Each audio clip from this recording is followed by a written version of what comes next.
This strike came as negotiations had positive signs, and there were reports that there were supposed to be more negotiations next week. The Iranians were willing to give up more than what they had in previous deals, but apparently that wasn't enough. It appears Trump was afraid that a War Powers Resolution Act would not go in his favor, so he just struck anyway at Netanyahu's bidding to remove Khomeini. Again, Khomeini was 86 years old. He was likely on his way out the door sometime soon, and his successor has already been picked. We should hear about that in the near future. Trump, as far as the future, says that he may just go long and continue to strike for an unknown amount of time.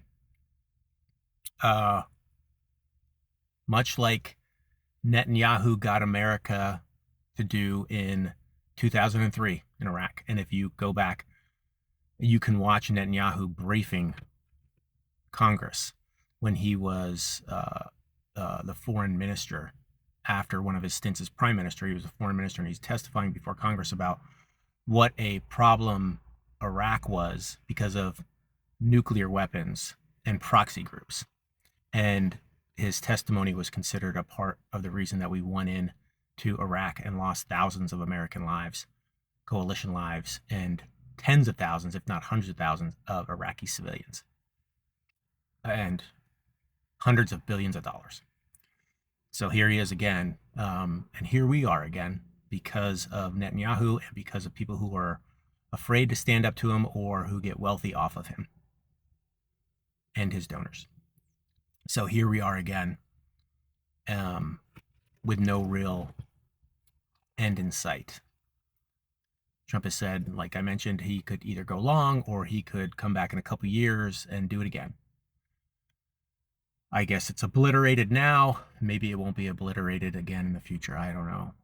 Who the fuck knows? But what I do know is that billionaires are throwing lives away for their own personal gain.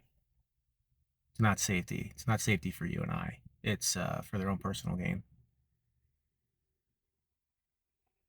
And to strike a deal. And that will probably make them a lot richer in a lot of ways. You'll see countries in the Middle East who will say, like, hey, this is great. We finally have a leader who'll do this, and they'll build up strength.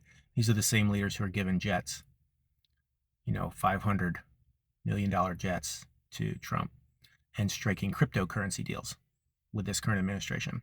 Those are the ones you'll see. And there will be a big GOP push to say what a strong leader he did, what nobody could do, with no discussion of the ramifications. And all of them, most of them, were very much against this, any type of war in Iran. Tulsi Gabbard, Vance, Trump himself, until they bent the knee to Netanyahu. And a big question you need to ask is, if you have a Democrat representative, is you need to ask them, where do you stand on this? You can be glad Khomeini is dead. He's not a good guy. The regime is not a good thing. But where do you stand on this? On a president deciding to risk 40,000 military lives and hundreds of thousands of civilian lives in a conflict that is far from over because Netanyahu told him to, without any evidence that they were close to a nuke or long-range ballistic missiles that could hit the U.S. Nothing. Where do you stand on that? Where do you stand on that?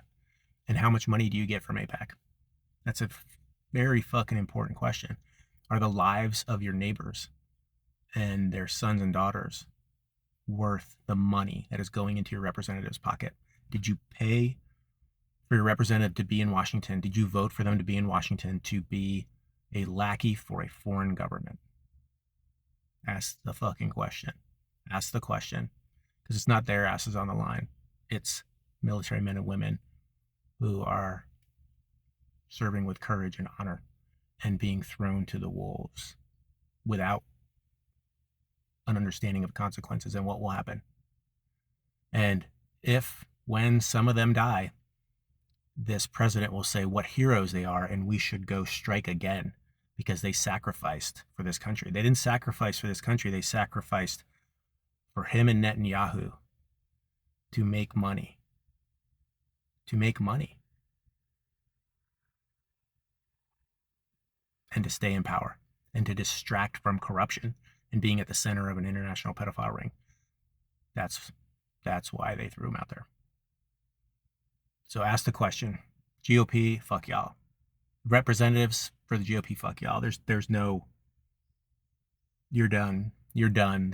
You don't give a jack shit about the U.S. military, and it's not about protection and security. And you'll say that till the end because you're told to, and it works for some people to convince them you don't give a jack shit about the military. But if you have a Democrat representative, you should ask him, what the fuck? You can do it too with a Republican and ask them if they're cool with that. And at what point do we stop? And at what point do they have the cojones to take their power back, to declare war because they're representatives of ours, not billionaires, not people trying to evade jail? Ask the question. As many as 85 children, schoolgirls, are now confirmed to be dead in the elementary school that was struck by Netanyahu and Trump.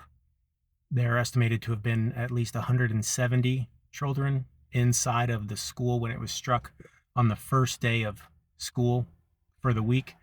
There are several expected to still be possibly alive in the rubble of that attack. Also, it appears, according to Israeli intelligence and what Netanyahu is saying, that the Ayatollah Khomeini, who has been in charge since 1989, is dead. His body has been found. There's supposed to be an assembly of senior leaders, 88 senior clerics that get together and then pick a successor. In reality, that decision has already been made, probably a couple levels down because of his age. He was 86 at the time, I believe. So there's already a successor that has been picked to replace him.